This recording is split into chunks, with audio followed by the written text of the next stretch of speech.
Hello, everyone, and welcome. The public health objective that we're wanting to implement is mental health screening for high schoolers in Hillsborough County, Florida. Mental health has been a topic of importance in discourse throughout the country, and we're seeing remarkable shifts to bring light to issues in public health that have persisted for decades. The problem at hand is the rise in suicide rates, specifically among adolescents, which is a leading cause of death in the United States and second among those aged 10 to 35 years old. Suicide prevention is a topic of high importance on a national and local level, and is crucial to our home here in Hillsborough County. As seen in data from the Florida Department of Health, the rates for suicide in the age group of high school students has been climbing over the last decade, as well as overall in the state of Florida.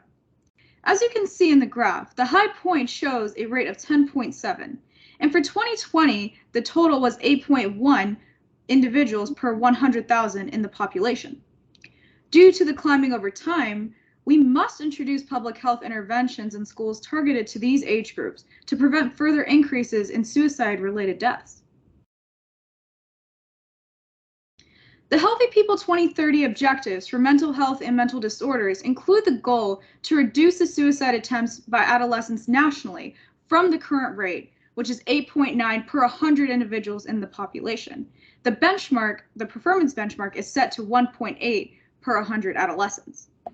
The data that this objective is based on is from the Youth Risk Behavior Surveillance System, which is a biennial survey on the local through national levels from high school students in grades 9 through 12, and is used to gauge the health behaviors influencing the leading causes of death among this age group.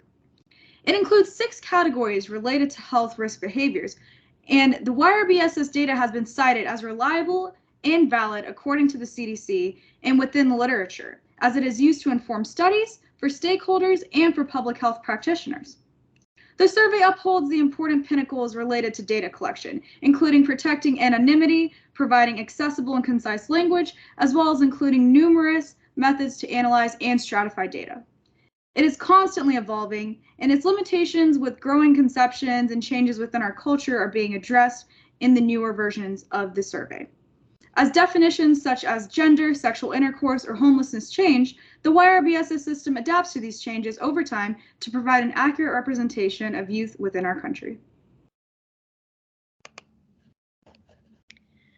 The current trends in Florida, and specifically Hillsborough County, is the growing depression rates moving from 5.4 in 2003 to 8.4 in 2012. There is a high rise of an actual all-time high of feelings of sadness and hopelessness for adolescents in 2021. The low in 2017 of 22.5, rising all the way to 35, almost 35% in 2021. The stigmas around mental health are still preventing students from speaking up and create bullying tendencies for those who do seek help. Suicide rates in Florida and Hillsborough are both at 12.2%.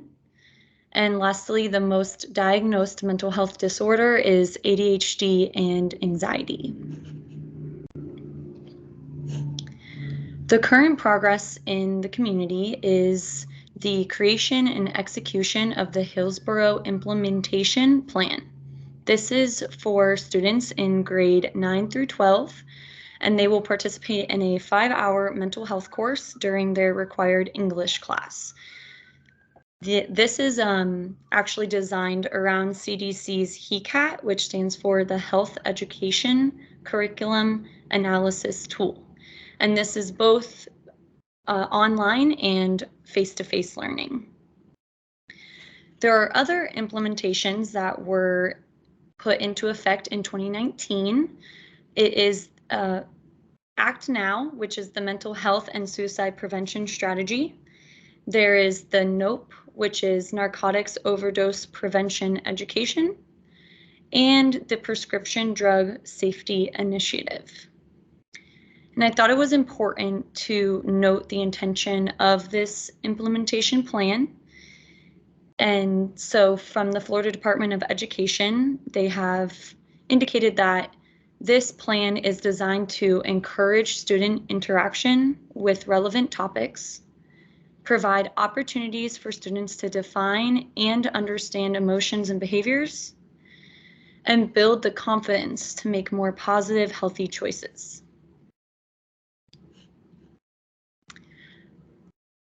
Next slide. The success of these programs and what we recommend in this proposal is critical for the betterment of students' mental health. This will help limit stigmas around mental health and promote an open space for students to talk. It will create space for the awareness on mental health as a whole, and it provides resources like social workers, counselors, current teachers, and student services teams. The reasons for change, which we've mentioned briefly before, are the suicide rates rising in Hillsborough and Florida. As you can see in Figure 3, Hillsborough is on the lighter side, but we have quite a few counties in Florida that are reaching almost 37%. We also have depression rates, the feelings of sadness and hopelessness reaching an all-time high in 2021, substance use disorders, and co-occurring disorders.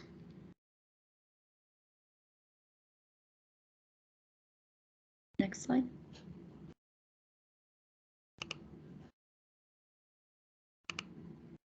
You're on mute.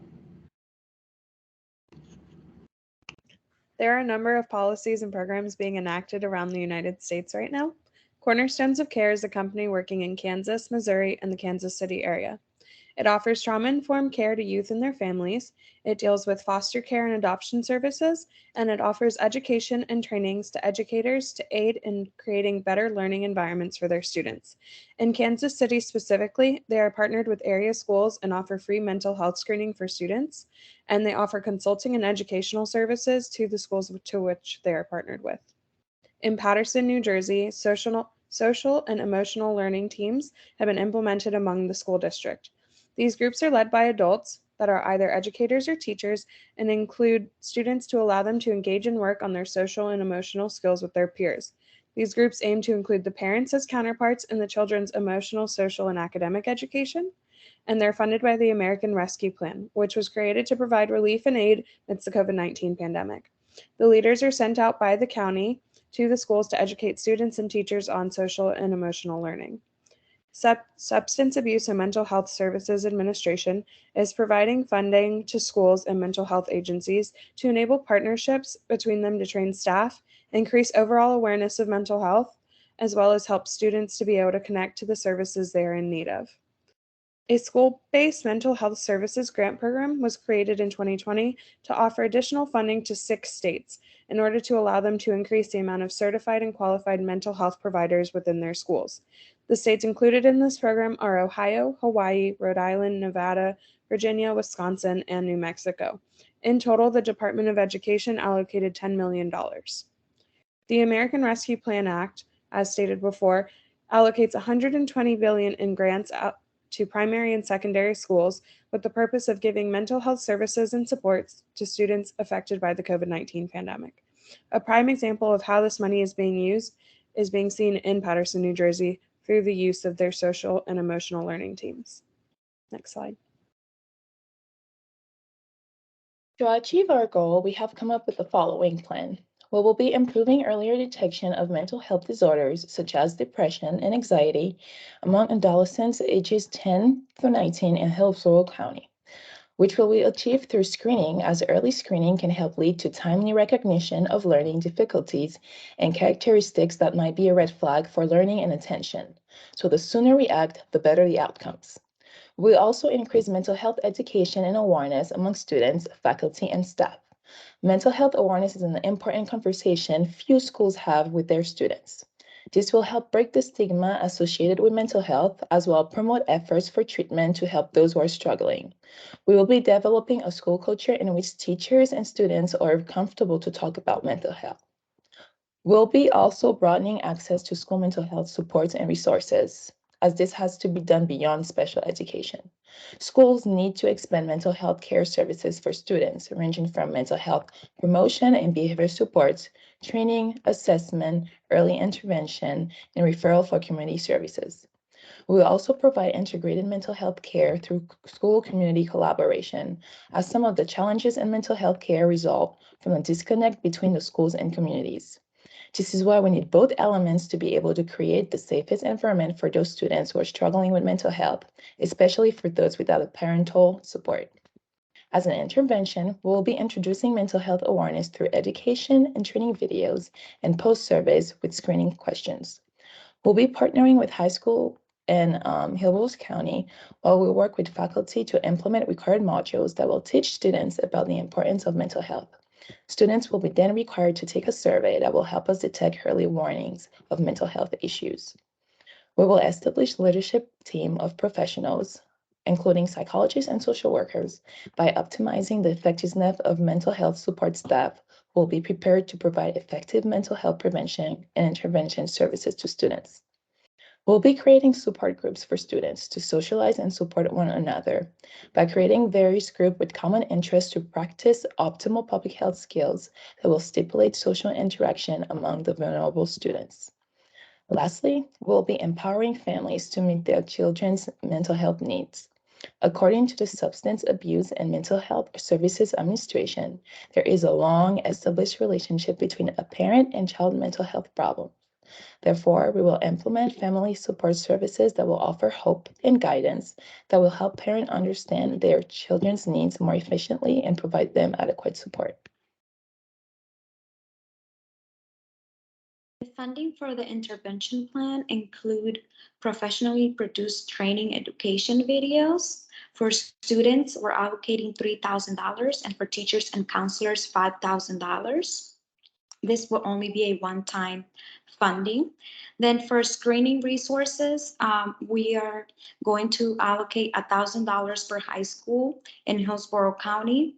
There is a total of 62 high schools, and to the school's leadership personnel, $50,000 per school year. So the budget is $120,000 over a period of 1 year, with $110,000 recurring every school year. The outcomes from these funding include decrease in suicide rates among adolescents in Hillsborough County, early screening and detection of mental health disorders and behavior problems, and increase in awareness and advocacy for mental health among high schoolers in this county.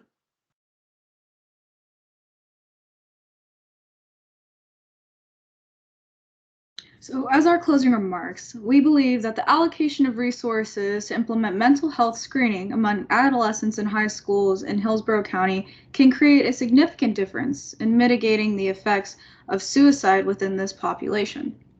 We hope that the local Board of Health will support the allocation of funds and resources to these efforts, as it can create a remarkable difference in the lives of many families for years to come and improve public health in Hillsborough County. Thank you. Jennifer, can you just show the sources?